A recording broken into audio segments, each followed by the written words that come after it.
Brooke Stratfield in association with Goodman Boxing and Boxing News. I'm with Duane Sinclair for the 14th of May, mainly violent bill at the York Hall. How are you, Duane? I'm doing well, thank you. I spoke to you before your pro debut. Obviously now you've had it, this is your second fight. How did your debut feel?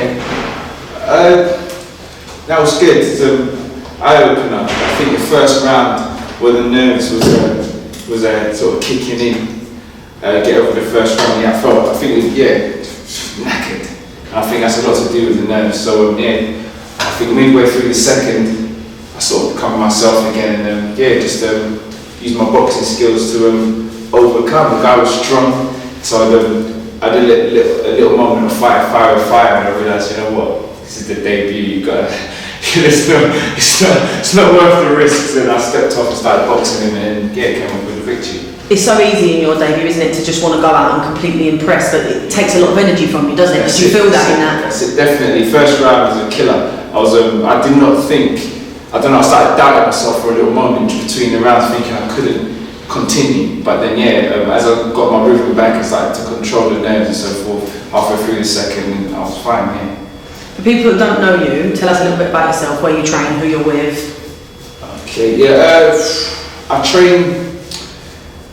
See, it's crazy because I have trainings for different aspects of the sport. So I've got my agility coach, I've got a strength and conditioning coach, and I've got my coach that deals with my technique. Now, what I've done in regards to the actual boxing side of things is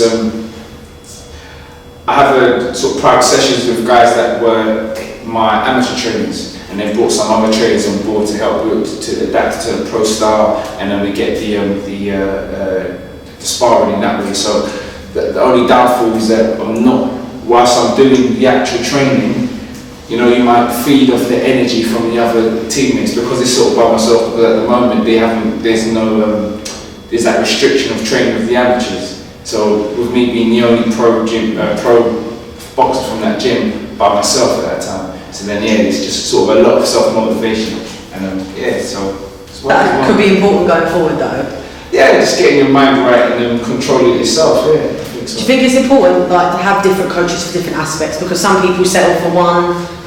Yeah, well, I think it's really what works with you, because there's some coaches that are there's coaches, there's trainers, and there's teachers. If you can get somebody on the team that's sort of all of those, then it's happy days. But I think with myself, I was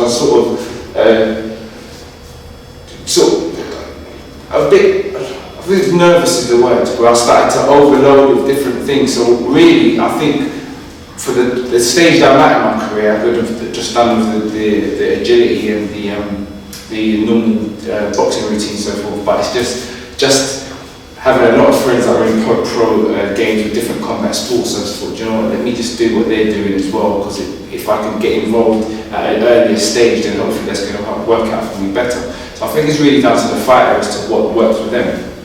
How's preparation gone for the build up to this fight? I mean, you've had the experience of training for the first fight. Have you done anything differently this time? No, nothing's different, but I think just being used to some of the stuff. So we've added a few things, but nothing that I haven't done before, if that makes sense. But I think being used to now what intensity of training for a pro fight is I feel better at this stage than I did on my last fight.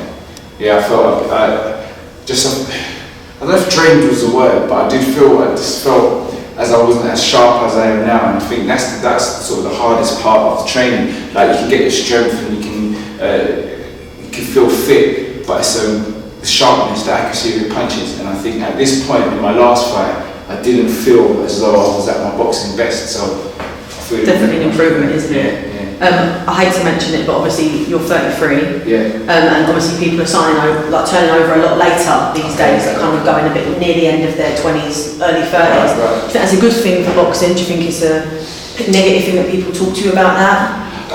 I think it's just a culture. Like, a lot of, as you just mentioned, a lot of people are used to people just turning over a little earlier. But I think unless you've sort of got that backing where I don't know if you Olympic medal or World Games as an amateur and you turn over early while you're still peaking, I think with myself, what it was is just because I didn't have that pedigree.